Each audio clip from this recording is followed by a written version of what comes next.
I'm always arcing between two seasons, if you will. The consumption season where I'm learning, I'm watching videos, I'm taking notes, and then my rest season, which is not to do anything at all. And the balance between those two things has kept me going for 25 plus years. Thank you for being a pal. What's up, pals? Welcome back to another episode of Pentool Pals, a friendly graphic design podcast between two graphic designers. My name is Canvas Cam of Canvas Design Company, talking to you through this nifty little new microphone. And I'm Cole from Cole Up Design, and we've leveled up this week with some new gear. Hell yeah, new gear. Christmas time has come upon us. We're in the post days, but I got this fancy new Shure microphone as a gift, and Cole got one of his own. Yep. So we're in the game. We're here to stay. We're in the game, constantly leveling up. Next thing, let's get a studio, dude. Let's get a studio. Yeah, maybe we got to move a little bit closer to each other to have that happen. So yeah, seriously. figure it out. So it's not a 3-hour drive both Yeah. ways. Hey Cole, how's your week been so far? My week was good. 2022 is almost in full effect. So I'm getting really ready for another year of growth and of, new designs, new clients. And our guest today has totally helped shape my entire freelance career and with advice and expertise. So I'm really excited for this chat today. Me too, man. Our guest on the podcast this week has really changed a lot of careers for a lot of different graphic designers, myself included. I remember watching this video from the Futur, and he asked 3 different designers how much they charged, and their price brackets were drastically different from each other. The person who charged the least, I was like, I can resonate with this person. And the person who charged the most, I was like, I want to be that one right there. I want that number. His videos have just changed my life, changed Cole's life. Today, we have Chris Doe of the Futur on the podcast, and I am so excited. So without further ado, let's get Chris in the chat. Hi, hello, and Okay, I'm ready, man. Chris Doe, hi. How are you? I'm good, Cam. Good to talk to you. Good. Thank you for bearing with all my technical issues. As you can see, we have actual professional mic equipment now, but Cam got confused by it and it failed him hard today. But welcome to Pentool Pals, Chris. I'm glad to be here, and good to hear you on the beefy mic. Yes, thank you. Yeah, Chris, thanks so much. It's awesome to chat with you. We've been big fans of yours. You've helped me through freelance without even knowing it from the beginning stages. So getting you on and talking to you a bit about the mindset of a freelancer is really fun. It's gonna be a lot of fun. Yeah, Great. I probably would have still been at my day job if I wasn't watching your videos, teaching me how to get better paying clients and navigate how my pricing is. And I have a bookend to every single time I talk to someone about a new logo, I end it with, are you prepared to spend this much on your project? And that is because of you. Bravo. You planned to escape and you're out of Alcatraz. Yep, I just did it about maybe 30 minutes ago and I landed the price that I was going for. So thank you. Wonderful. Well, today we have asked our audience a couple questions about what they want to hear on this episode. And we've also gathered a couple questions that we'd love to ask you. And we might as well just roll right into it. We'll wait till our audience questions towards the end. But with 2022 rapidly approaching, I'm curious in all of our eyes, Chris, what do you think your biggest success was in 2021? And maybe what was your biggest failure? Oh, okay. We've had a lot of success this year, despite all the calamity that's been going around with the pandemic and how it's impacted businesses. I'm sure what I'm going to say is going to ring true to anybody that's in an office space somewhere servicing clients, that I'm personally really glad that we switched over to an education-based model where everyone can work remotely. And so the biggest challenge for us this year was to downsize our physical footprint. We were occupying a 12,000 square foot building in Santa Monica, and we're using almost none of it. And so my wife finally slapped some sense into me and said, I think we need to lease out the building because you're just paying for something you can't use. And wouldn't you rather use that money for something else? Yeah. So she went through this arduous process of cleaning out the space, and it was very emotional for me. I'm not super sentimental, but it's essentially 25 years of stuff I've accumulated, artwork, furniture, and we had to just get rid of a lot of it. So there's this massive purging process, and it's very painful to do. I remember walking into the studio, looking at all these boxes. I'm like, where are we putting all this? She goes, no, that's the donate pile, honey. I'm like, do I get a say in this at all? She goes, do not go through them. I've already gone through it with your best intention in mind. I was like, oh, it's best if I just don't look at it. Yeah. Yeah. You're a little bit of like a hoarder like I am. I'm a massive hoarder. Are you kidding me? I have issues of similar. Cinefex magazine that go back 10 years. 10 years. I haven't looked at them in a while, but I feel like they're that might be a sitting there. graphic designer kind of thing, mindset, where we're sentimental in what we have. And for some reason, I'm a repurposer too. Like if I have something that I think that might be able to be used for different things, I'll keep it. 100%. You know what I mean? Yeah. Like I It's have called these broken, upcycling, my friend. It's called upcycling. I have broken used to- surf. Yeah, sorry, go for it, Cam. I used to think I wasn't a hoarder because my dad was, and I used to be so easy to like throw stuff out, all that stuff. But then I started like collecting band t-shirts. Then I started collecting posters and what have you. And then I came to realize like, no, I'm a hoarder in my own way. Like I have stuff from like old like concert posters from like 2012 that I'm just like, no, I have to keep that. I have to keep that forever. But I think I mean, one person could describe as hoarding. I like to think of it as I'm a purveyor of ephemeral goods.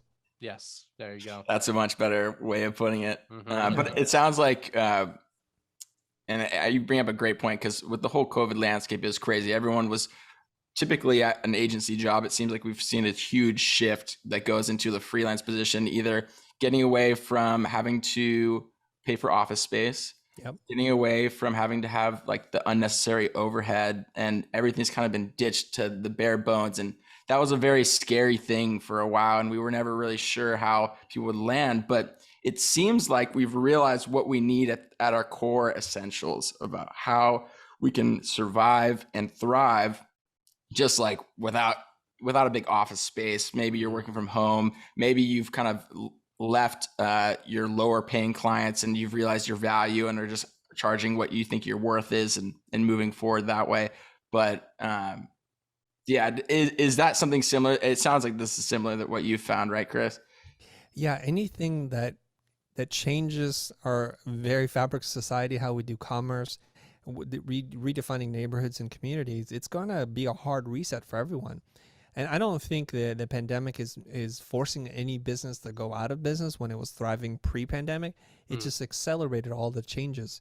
And so what we see happening is, do we need to be in a car to commute to work? How much of productivity are we gaining or losing in this old concept of coming together and sitting in rooms? And as Jason Fried and David Hansen Heinmeier write about in their book Remote, they say that the office is a distraction factory. You don't realize that we're actually very capable, productive, and efficient working at home, and we're more autonomous and responsible than what our clients or perhaps our employers give us credit for. Absolutely. I think that actually kind of rolls into the next question I have for you, which was, what are the next kind of trends that you see happening for 2022? And this could either mean like creatively or graphically and visual sense, or also just more of the mindset of the freelancer or graphic designer. I see that independent contractors, what some people refer to as freelancers, having a lot more flexibility with their work and life, and they're able to put the money where it matters the most. So if you can practice the concept of arbitrage, where you're selling high and buying low, you can actually command a good salary from what you would consider like West Coast prices, and you can do it from anywhere in the world as long as you have good internet. And I think pre-pandemic, there was a lot of resistance to this idea, and now it seems like most companies have fully embraced it. And I, for one, as a public speaker, you would think my opportunities to do public speaking are going to be greatly diminished. But in fact, I'm getting paid more and booked more to do virtual talks than I have ever been before. Isn't that And here's what I wild? think is happening. So here's a trend for you. where is the money going if you're an event organizer? Well, it's going into logistics, the rental of the theater, all the AV people and the equipment. And they're not necessarily putting the money that they got into the speaker fees. They're putting it into the cost of the ambiance, the whole atmosphere, Yeah, right? the venue and all The that goes venue, with it. exactly. And so now what they're doing is like, okay, so we have no event if we have no speakers. And I think hopefully this idea will stick post-pandemic, where people think you're really not much without speakers. So pay Yeah. speakers something and don't worry so much about the venue and the accoutrements, if you will. Yeah. So I think that's a trend. And I think if you think about this remote lifestyle and this remote working, it is going to impact every part of our society, from shipping and fulfillment, teleconferencing, telemedicine, even the impact it's having on the environment. We're consuming less gas because we're not on the road as much, and it's just allowing things to reset a little bit. I remember deep into the pandemic, I think the first couple of months under lockdown, we saw pictures from all over the world where like flamingos were returning to India, and turtles were having their day at the beach without all the humans interfering with their neighborhood. Right. I thought that was saw really this neat one to see. picture like full of seals on the beach, and it was like the most amount of seals that have ever been recorded in like maybe 20 years, and it was just because people weren't there and they were having a good time. Or the clear skyline of Los Angeles without smog over it for the first day, like ever. That was crazy. Yeah. Or completely empty roads, the 405, like you can drive as fast as you want because no one's on it. Yeah. Right. Kind of interesting, right? And you said something really, really interesting too, is the ability to kind of maximize your day or maximize your time, because you're not spending the time going on your commute and going to drive somewhere, which may have taken 30 minutes there, 30 minutes back. And then maybe someone like you, who is a public speaker, who had to drive from conference to conference, maybe you can fit in a couple more sessions during the day because you're not doing that drive, right? Yeah, for me, it's actually the flight. So I'm flying to cities. And then there's the ramp up, ramp down time. There's jet lag. There's getting familiar with the hotel and the venue and all that kind of stuff. I'm not saying my life is easier, but it's removed one part of that. If anything, we have to be careful of the opposite effect, which is we're not being distracted as much. We're not moving around. We're not having the water cooler conversations that we used to, talking about whatever happened in Spider-Man, etc. And so we're not taking enough breaks. Yeah. So I remember about 3, 4, 5 months into the pandemic, just sitting at my desktop, I was working and producing more than I had ever produced prior. And it was taking a toll on my body and my mental state. Like I could not, I didn't have any more energy. I could not keep my eyes open. And then I started to realize I need to take legitimate breaks. I need to walk around. I need to exercise. I need to do different things. And so to me now, we're 18 months, 19 months into it, whatever, resetting everything. I need to build different patterns. Yeah, I'm in the middle of figuring that out because like I quit my day job about, I want to say 6 months before the pandemic hit. Maybe less than that. My numbers change every time. But I remember the pandemic hitting and going like, well, I already work from home. This isn't going to be an issue. Well, not being able to go out and do things, it created a habit for me to where I was like, I'm getting a lot of work because people are figuring out like, oh, I need to start a business so I can survive. I'm going to need a logo. So I got really busy. A lot of freelancers got busy, but then it created a pattern for me to where it's like, I'm just not even going to leave the house. I'm not going to go do activities. And when everything started to open up, it was like talking to people felt strange, interacting with people, even wearing a mask, going out and riding a bike or anything. And so now it's like I can't say we're at the tail end of this because we don't really know, but it's like creating different habits to have like a healthier way of thinking is what I'm like about to try to do, because it's like I'm so content with sitting inside all day, working all day and then going to the couch, which is 5 feet away. But it's like I need to reteach myself how to create more healthier habits so that my workday is better. My brain is breathing easily so that I can design stuff and make people happy, because I put out some turds in this time of this pandemic, and it's just because like, my brain is just inside all the time. Yeah. And that kind of sparks another question I had, and it's really for everyone watching. Right? We have basically designers starting, middle designers, or high tier designers that have been in the industry for a while. So we have a really mixed range of viewers. we've seen a big shift of people basically deciding if they want to leave that agency job or if they want to stay. And the question they ask themselves, am I ready for full-time freelance? So what advice would you give to someone, whether they're hitting those benchmarks where it's time to leave, or if they're just already made that decision and have already started their full-time freelance position? Yeah, this is a very individual thing that there's no like one blanket answer I can give, but I can give Mhm. you some checklist things for you to think about. When you say you've hit those benchmarks, I'm assuming then or presuming that you're getting a steady flow of freelance work that happens outside of your full-time job and it's actually bringing in real money. At some point it hits a tipping point where it's 50% or more of your total combined revenue. And so if you, let's just use really round numbers, okay? So let's just say you make $50,000 a year as a salaried employee. If all of a sudden you start generating $25,000 or $50,000 of freelance income, you can pretty safely make that switch. Mm-hmm. And I think that's a good indicator you're ready. Another indicator is you have maybe 3 to 4 months of runway, meaning if you were to lose your job, you can pay for all of your living expenses, all your insurance, health, all that kind of stuff, and food, and you can survive for 3 or 4 months. It's telling you you have a good runway. I would discourage anybody from adding additional and unnecessary pressure on themselves because they've had it with the work that they're doing or their boss is totally insane and they quit without having that runway or the consistent flow of work. Because you put yourself at a horrible disadvantage when anybody comes knocking and looking for work from you. You're going to have to say yes because you have this thing called rent due. Mm-hmm. And so once you have that, I think you have to start to plan the escape as we've joked about before. So the way that you want to do this is regardless if you hate your company and hate the work that you're doing, you want to leave on a good, like you want to leave on good standing with your current employer. Mm-hmm. You want to thank them for employing you because they did provide you a way to make a living and also to develop your own skill set. So they gave you that safety cushion, and just let them know you're going to go independent. You've appreciated the opportunity, and if you want to continue the relationship, what you should say to them is something to the effect of, if there's ever an opportunity where there's overflow work or there's something that you don't want to do or can't manage, I would love the referral and to continue this relationship. Mm-hmm. And if you're really gracious, you buy them a small thank you gift to just genuinely appreciate the things that they've done for you. Yeah. And then you leave. And in this way, the doors are always open, the bridges are open, and oftentimes some of your best sources of leads are from your previous employer if you handle that really well. Because Yeah. oftentimes I get projects I can't do. Who am I going to call? Who am I going to give this job to? I'm going to give it to someone who is in good standing with me and I know needs help. That makes For a lot of sure. sense, right?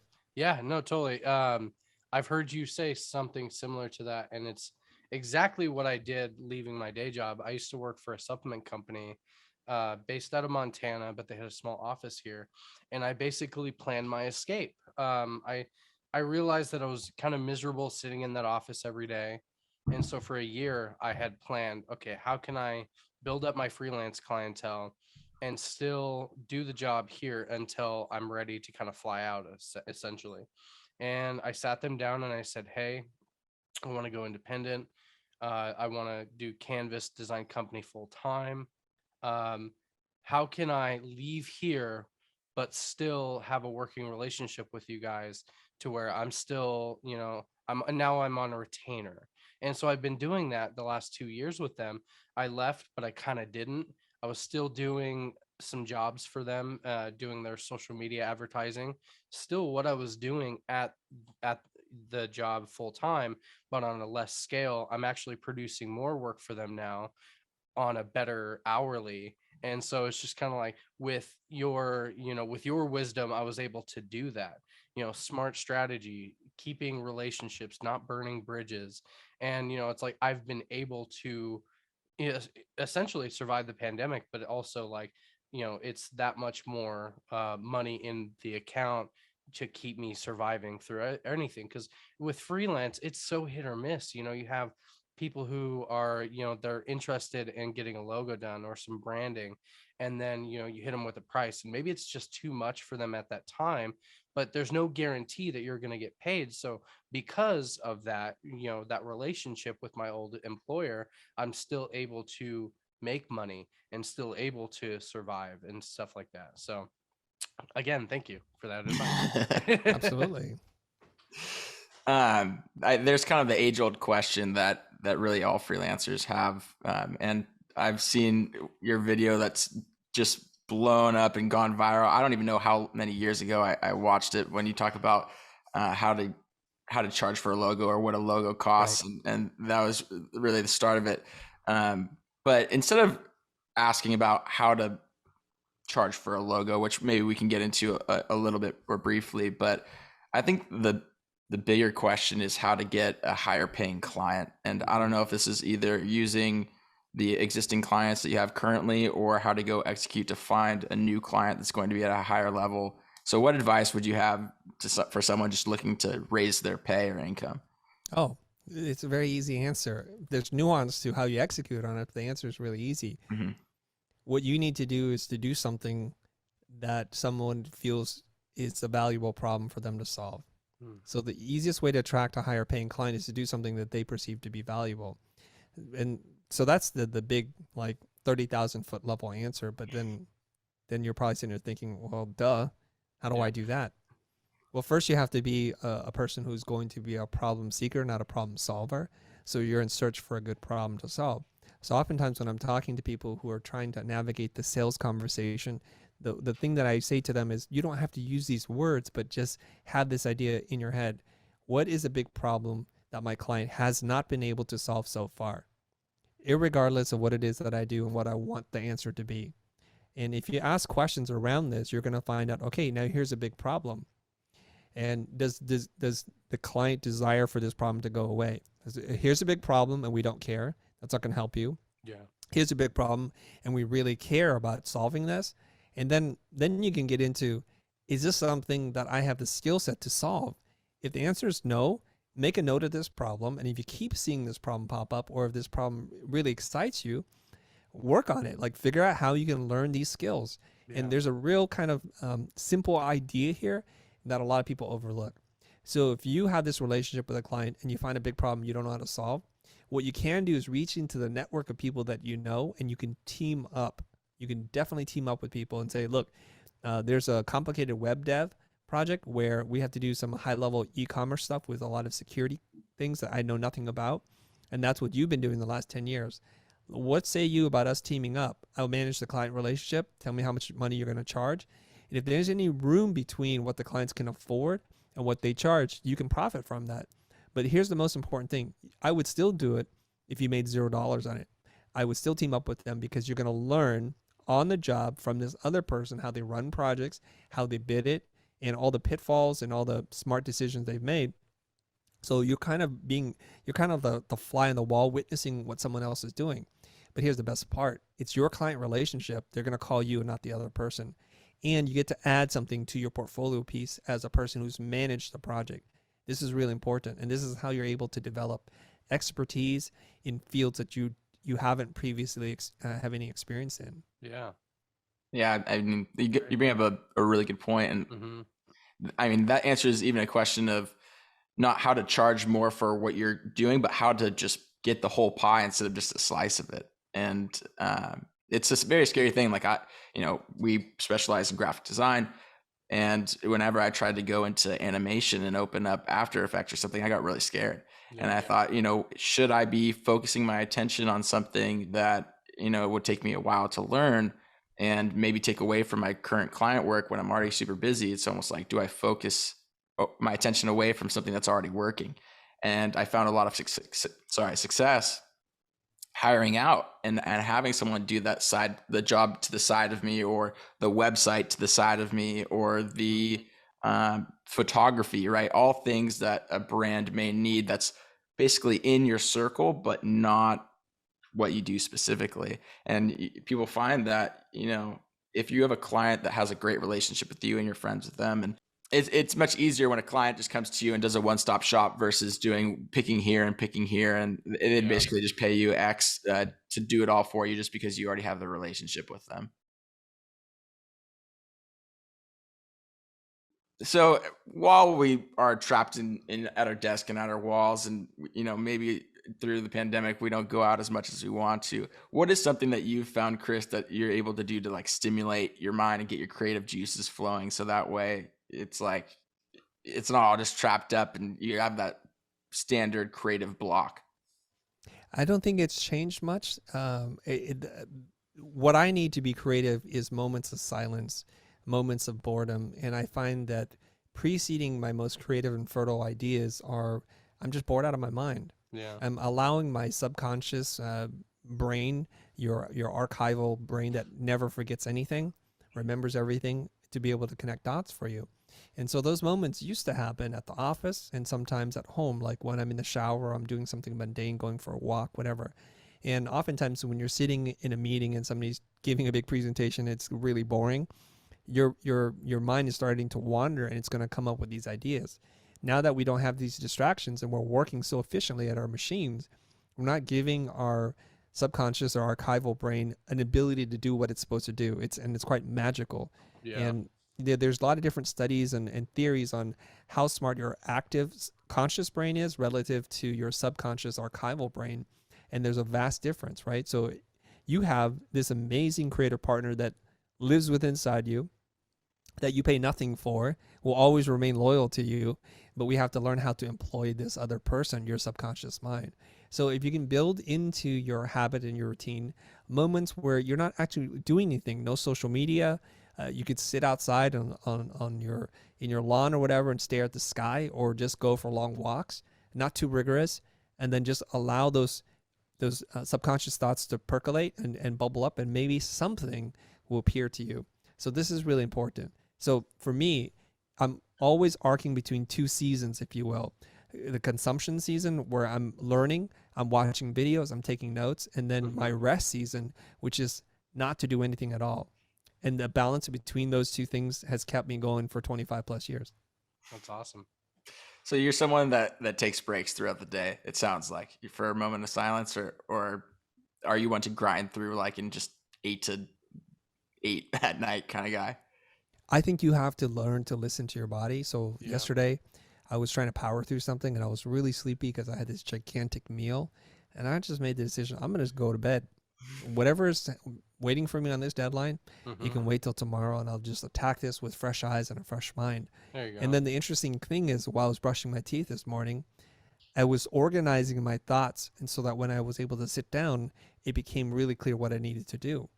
Now I look at that like I got a full night's sleep, and I got to use my subconscious brain. I have greater clarity, and possibly the ideas are better.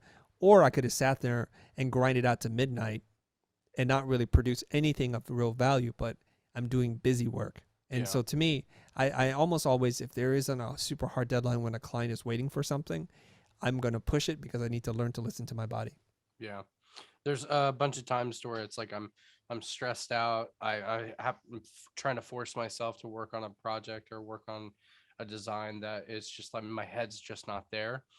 I just go lay on the couch as long as I need to. I'll like cuddle with my dogs or something, or I'll even like go on a drive, just to kind of like let my brain just kind of breathe.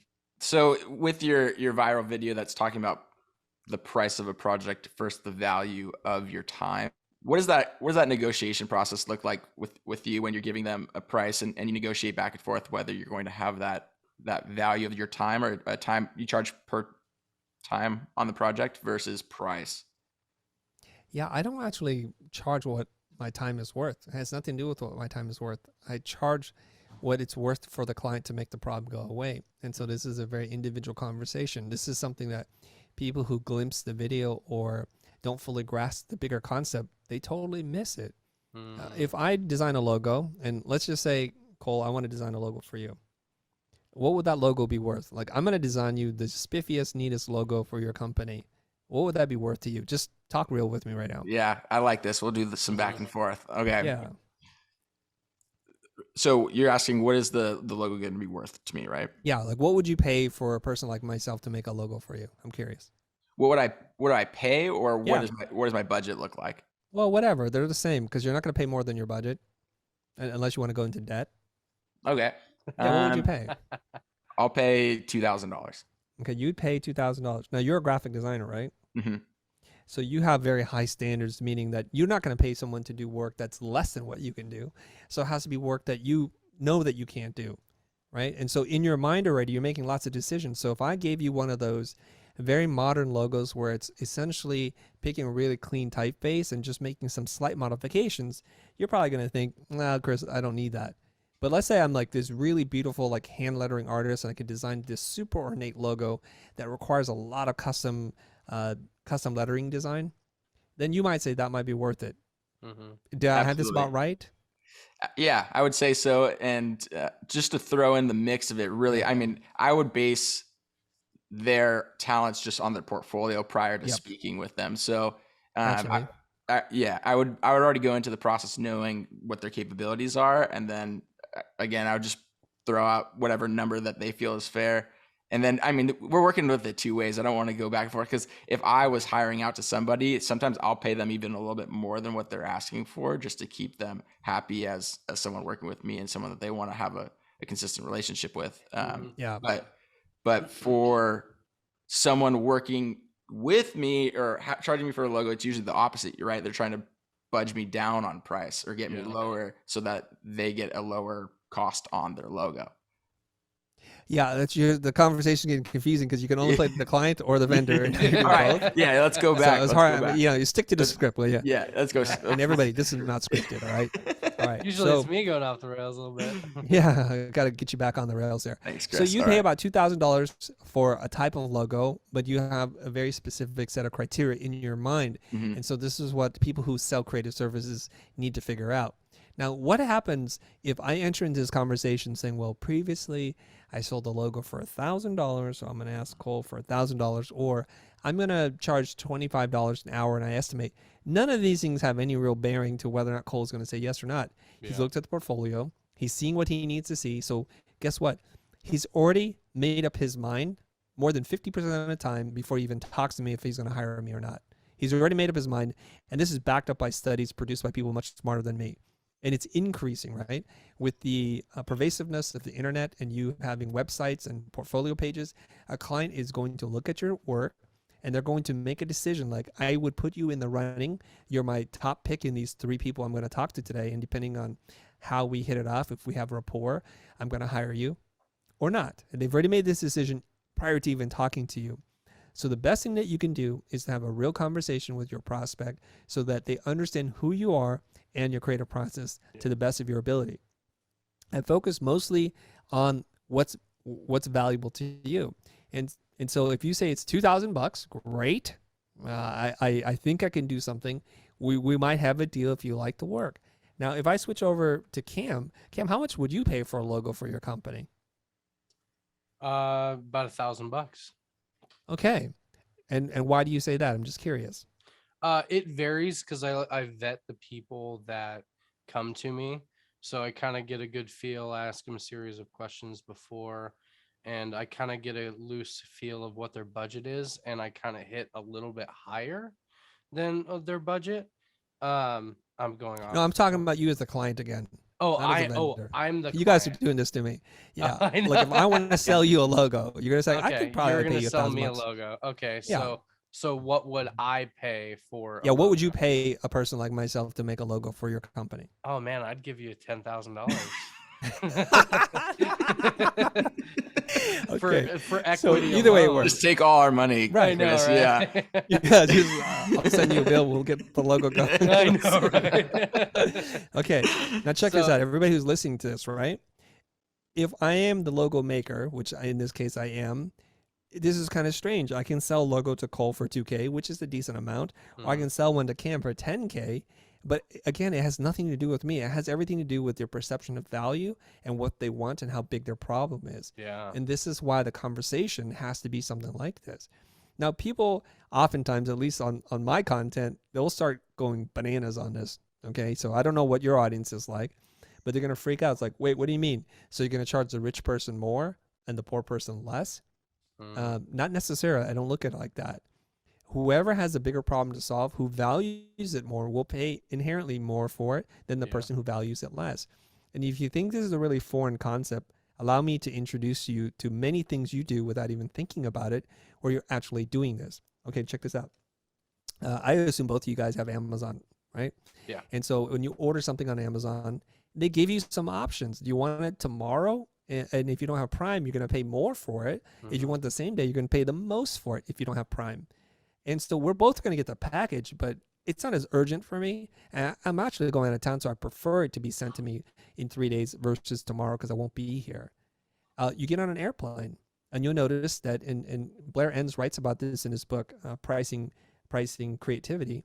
He says that if you ever want to play this game, ask the people who are sitting around you how much they paid for their fare. And he almost guarantees that no two people will have paid the exact same price. Why is that? Well, some people want an aisle seat. Somebody wants to sit in the emergency exit row. Somebody Mhm. wants to be by the window.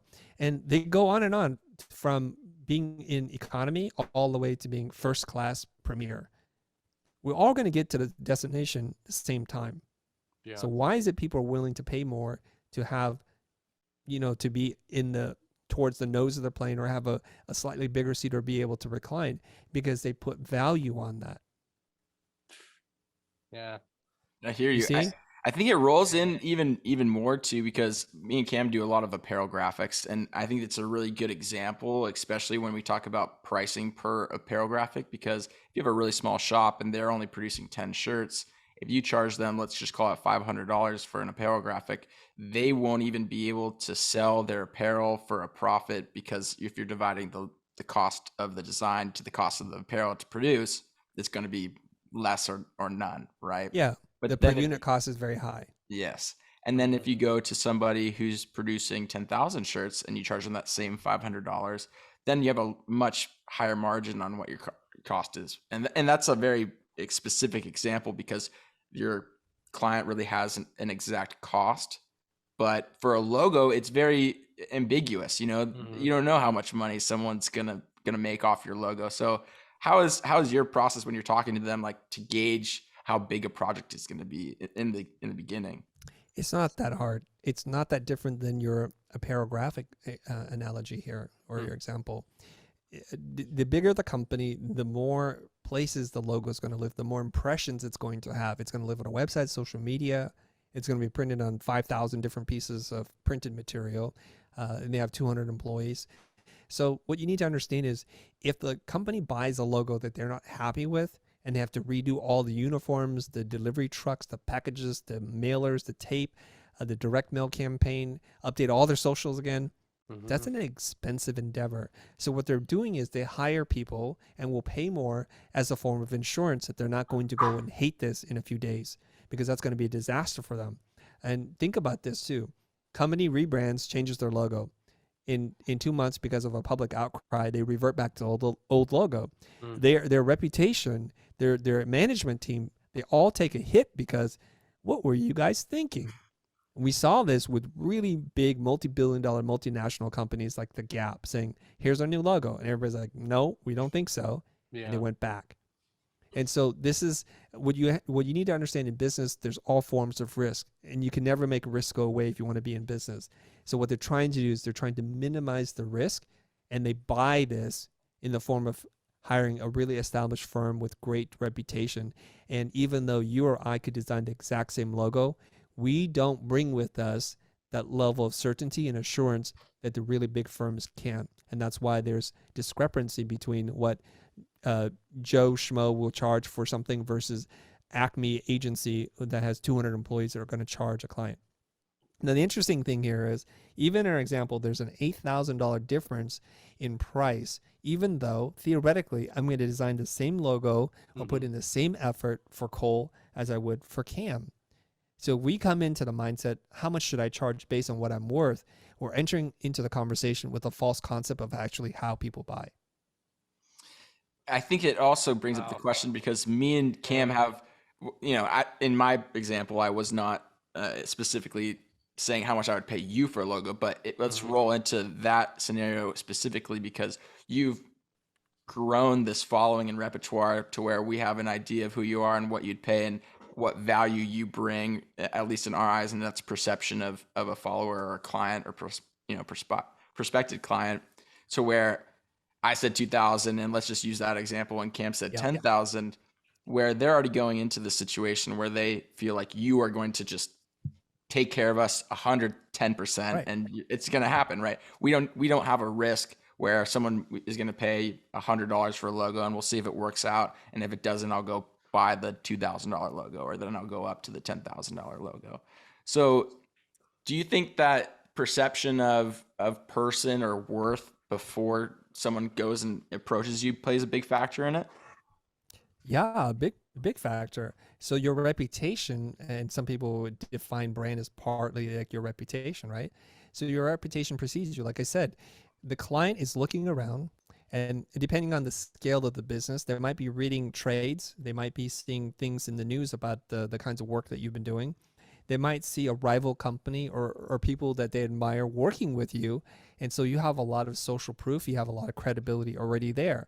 And here's the good news about this is each and every single one of you, you two, and everyone listening to this has an ability to increase your presence and your authority by using very smart and strategic content out there to establish this, so that in the eyes of the client or your prospect, you're arriving at a much higher position and therefore going to command more money. Yeah. It's interesting how both of you guys interpret that question. How much would you pay someone like me to do the work? I think, Cole, your interpretation was a human being design a logo, and Cam's interpretation was me specifically, or my company and my team, and you have a different perception of value. And so one thing that you realize really quickly is that value is relative and is subjective. Yeah. It is 100% subjective and relative. It's just like beauty and fairness. Like you and I, we could look at design work and we can grade it differently on a scale of 1 to 100. In fact, if we were to look at the same work 2 days later, there's a high probability that we won't even be able to guess the same score again. That's how subjective this is. So there are many circumstances and factors that really drive a price up and a price down. You've already tipped your hat towards one thing that you can do is just be really well known. And that is probably one of the biggest drivers of your perceived value, because you tell yourself a story. Chris is going to take care of us. There's no way he's going to screw this up. He's a strategic thinker. He employs really high level creatives, and I know they're going to do a great job. And this is the same thought process that your clients are going through. That's crazy. I love to hear it. Yeah, it's Yeah. it's good to hear, the ways of how this works in the mindset of the consumer or client. the client. Yeah, the that buyer. So many times I think graphic designers don't put themselves in the shoe of the client, right? They just think in my head, like, well, why didn't they know that it takes 3 rounds of changes only? And why am I charging for a 4th round? Or, why am I doing these things when it's so known to us because we go through this process every time? But for a client, maybe it's their first time making a logo or it's their first business. When I used to teach design at Art Center, we would talk about like what skills do you need to have to be a great designer, and we would generally reduce it about the same 2 things. One of them, which is empathy, and the other is imagination. And here's the really weird thing: if those are the 2 most important traits to have as a creative person, whether you're a designer or not, we don't practice a lot of empathy. We preach it a lot, but we don't actually practice it. We don't actually sit down and try and think, what are the big decisions this person has to make today? And we're not even talking about the logo, just about the decisions they have to make today to run their company. And we take that and we throw it away and we say, well, I know what's best. I'm the tastemaker. I know what is good, and this is the dumb decision that you're making, without any real connection or empathy and understanding of their business and the business decisions that they have to make. It's very presumptive, and it's downright arrogant and immature. How do you know these things? Yeah. And you make a decision that is going to impact a person's livelihood and their business that could increase or decrease, but you're not willing to bet on it, are you? You're not willing to stake whatever your car, your home on this working or not. Or are you willing to write a personal guarantee that this is going to work? And if you're not, I think a little humility, patience, and thinking strategically is going to go a long way. I was talking to an architect and he said, you know what? I love art. And if you come to my house, you'll see art all over the place. Some on the walls, some on the floors. I have art everywhere. But when I go and design a building for a client, I don't presume to say like, we're going to hang this piece of art in your space, because every person has different tastes. And well, if we can approach it from that point of view, like what matters to you?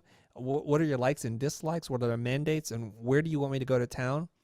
Let's explore this in conversation form prior to us doing any creative work. And now we're going to build consensus and get alignment around what it is that you want to do.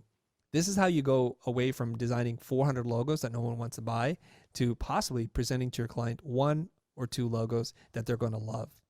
It's with conversation. Wow. That was like that analogy of like, when you're building the building, but you're not thinking about the paintings that go inside because everyone has different tastes. That rocks me to my core, because it's like when building a logo, there's a reason why we do so many different styles, and we'll get so many different like people coming to, because they want something that's going to really fit their narrative and their style and their personality. That's good. That's good. That's good Good. stuff. That's good stuff, Chris. I want to make sure that we get into the audience questions so Okay. that Sure. we can include those. So we'll kind of run through these, and maybe it's just 2 sentences back about what you feel about the subject, and then For sure. we can so that we can make sure that we get through. You want There's me to just ask this one? There's just 3 of them. You want to do the first one, Cam? Yeah. The questions our audience. Yeah. So first question: NFTs, good or bad? And this is by Aiden Creates. Yes. I think the jury's out, but a lot of people are using it in bad and inappropriate ways, and the technology needs to mature because it's wreaking havoc on the environment in terms of the processing power and what you have to do to be able to verify a transaction on the blockchain. Yeah, that's been the biggest Mhm. thing about them. But do you think digital art is here to stay as an NFT form? Digital art has been here Yeah. for prior to NFTs. NFTs just allow us to be able to verify that this person is transferring this image to this other person. Yeah, I totally am with you on that. And we have another question, which is weird how he asked it. I'm not gonna lie, but I think it's Yeah, it is kind of. I think it's an interesting way of how we can show, and you'll get it after I say it. But Keontis _ says, "Where are the jobs at? I see them. No one wants to hire though. Picky people." So what would you say to someone that is out there looking for jobs, and they see them everywhere, but they're not getting hired? Yeah, I feel for this person who's asking this question because there's a little tone or undercurrent of anger or speculate or skepticism, and this tells me this person's probably been in the job market for some time and can't seem to be able to shake anything out of the tree. So first of all, I feel bad for you, but let's try and understand this. I understand from an editorial perspective, people are talking about the great resignation, how millennials and the entire workforce are questioning whether they want to work a 9 to 5 or take a job at all. So if anything, what I'm seeing, at least if you trust the reporters on this, is that there is a massive shortage in supply of talented people to go and work for companies right now. And so if there was ever a better time for you to go and get a job, which is I think what you said, now would be the time. So if you're not getting callbacks and you're not viable in the marketplace, I would say it's time to take a hard look in the mirror. Yeah. I hate to say this, but it really is that maybe you need just to skill up. You need to increase your skill level.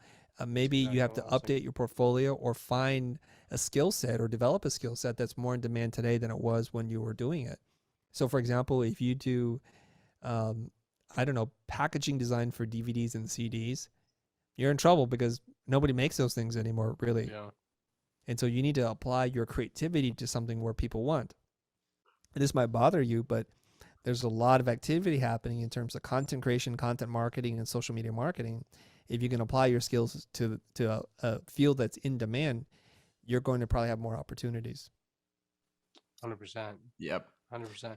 It's funny you say like it's time to kind of skill up. That's exactly what I was thinking. It's like if you're wondering where the jobs are at, well, why aren't you doing something that is a little bit more, on the side of what people are into? I think artists get stuck in being original and doing something different so much that it actually kind of takes them away from what will make them successful. Like there's no shame in doing the things that people are into because it's like, oh, it's mainstream, blah, blah, blah. Like you need to do the stuff that people are into, that sells, that, people will wear. Yeah. Or find what they're into Find what they're into, yeah.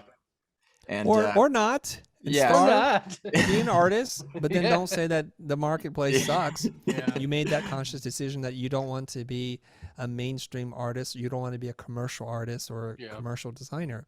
We get that. Go mint an NFT and try and sell on OpenSea and see what happens. There are Absolutely. other options. And we'll have our last question from our audience, which is and this is from Dr._Sosa. Are designers now competing with cheaper services like Wix, Canva, etc.? No, I don't think so. I think the minute you compete against a templatized, not even artificially intelligent thing, you've already lost the entire race. You really have. And just think about it. You're saying your skill set is not discernible between what a generic computer can just spit out as part of a template. Yeah. And if that's your level, you're in deep trouble, and it's time to revisit what do you want to do with your life, kind of thing. I'm generally not scared or concerned about anybody other than myself. I'm going to do what Simon Sinek talks about. He's like, I'm playing the infinite game. My purpose in life isn't to beat the competition, is to beat the old version of myself. And if you work on that, the game never ends. You enjoy the process the entire time. And if you're feeling threatened by these creative brokering sites, where they sell things for like in increments of low dollar denominations, you've already lost, man. I'm telling you, you've lost. So skill up. That's the hard answer. It's a bitter pill to swallow, because it means you have to do something other than to point fingers and to cast blame. I know it sucks to hear, but I'm just going to say it. Yep, Yeah. it's the hard truth. Well, it's been an absolute pleasure, Yes. Chris. Your knowledge throughout the whole episode will ring true to whoever's listening, Yes, and so hopefully much. someone watching this will take away a piece of advice or information that can help them in their everyday freelance lives. So thank you so much for For joining sure. us.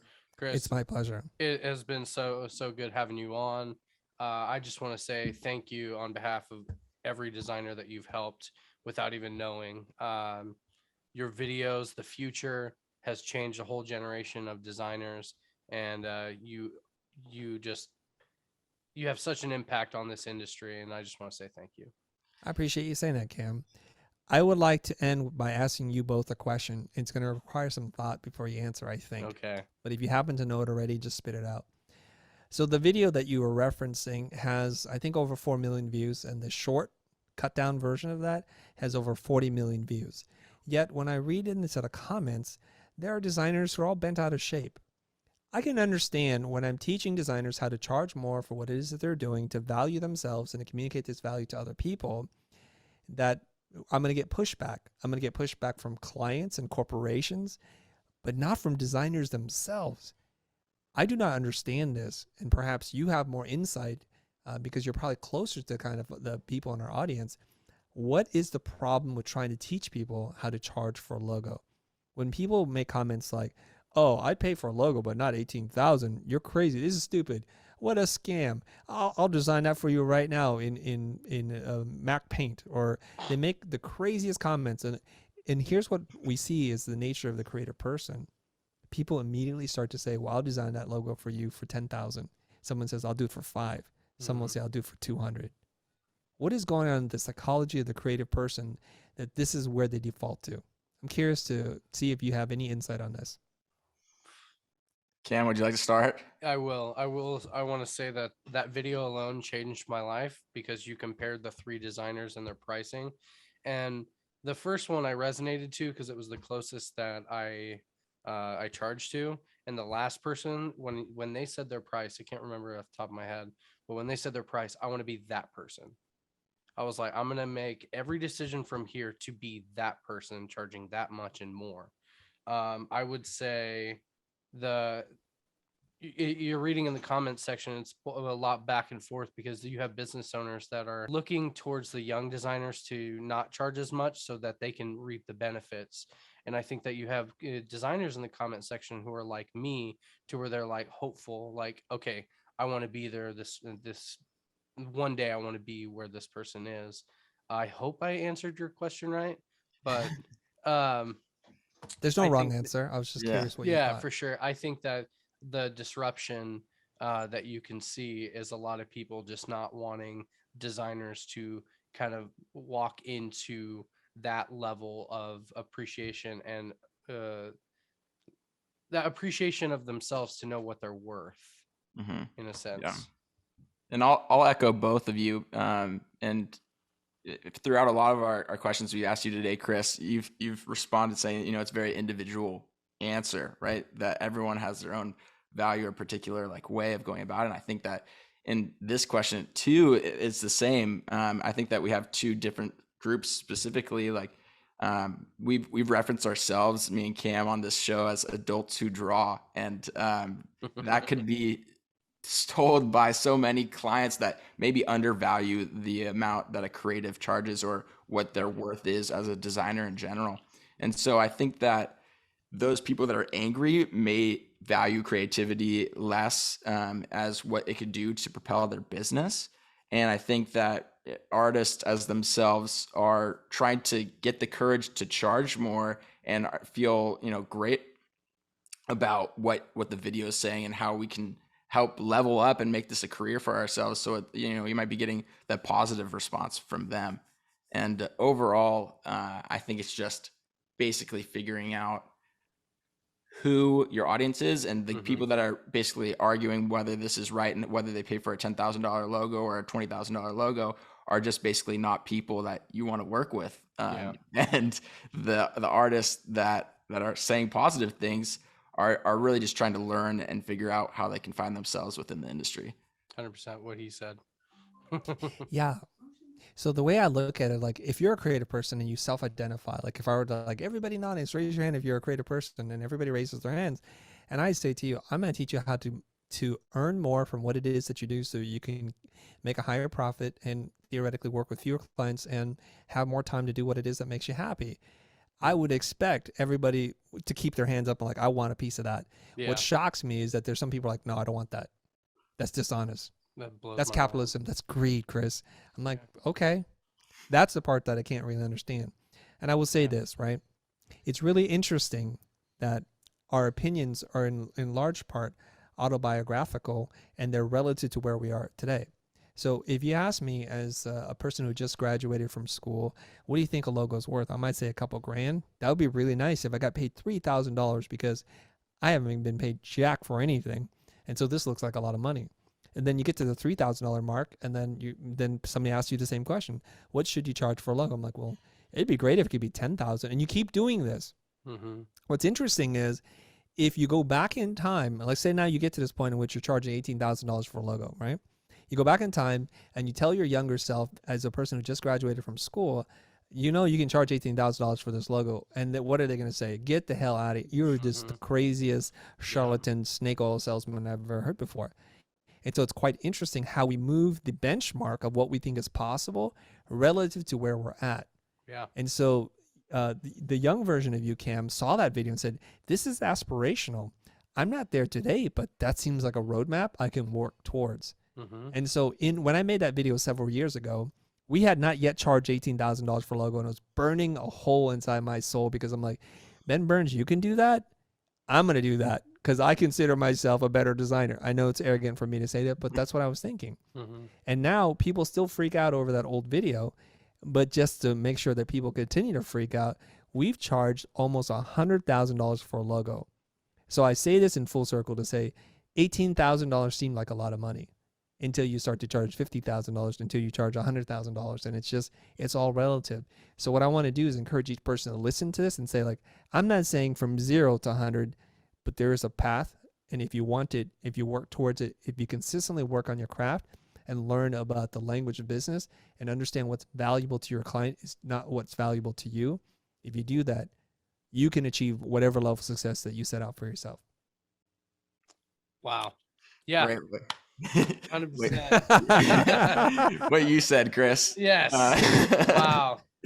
Well, Chris, it's been an absolute pleasure, and thank you for being a pal. Thank you for being a pal, Chris. Absolutely, guys. We got through it. Thank you for being a pal. Hey, pals. Thank you so much for watching another episode of Pentool Pals. Hey, do us a favor. Do not go into 2022 without subscribing. You'll have the best year ever if you do. You're going to get all the clients. You're going to make all the money. But if you don't subscribe, none of that will happen. And don't be a Scrooge.